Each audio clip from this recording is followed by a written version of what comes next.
Creare un corpo di polizia locale metropolitano. È questo l'obiettivo dell'amministrazione comunale. Le condizioni ci sono, a partire dalla collaborazione già in atto tra i vari comuni, che con varie convenzioni hanno già avviato azioni di presidio del territorio condivise, inviando squadre di supporto in occasione di vari eventi. Alla base c'è però una rivoluzione del modo di pensare al vigile urbano, con una grande novità. Crescita esponenziale per quello che è il Corpo di Polizia Locale Venezia, non per ultimo quello che è un corso di formazione e preparazione che si svolgerà nell'ambito di 2 anni per i nuovi ufficiali che non sono ex agenti, ma sono persone laureate che hanno determinate caratteristiche e che faranno un corso specializzato e specialistico assieme a docenti di altissimo livello, tra i quali vedremo anche il nostro procuratore capo, il dottor Cherchi.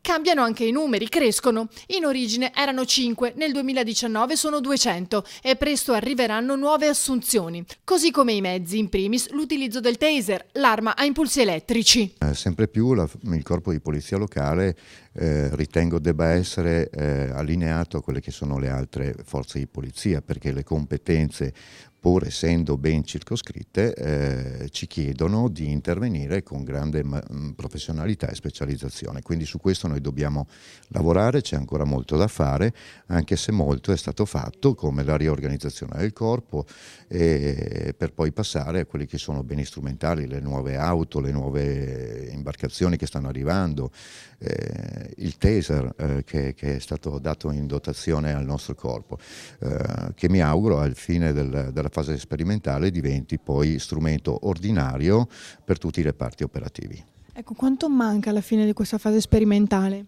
Siamo abbastanza vicini e diciamo che presumo che con l'anno nuovo insomma si possa ragionare per quello che è l'estensione.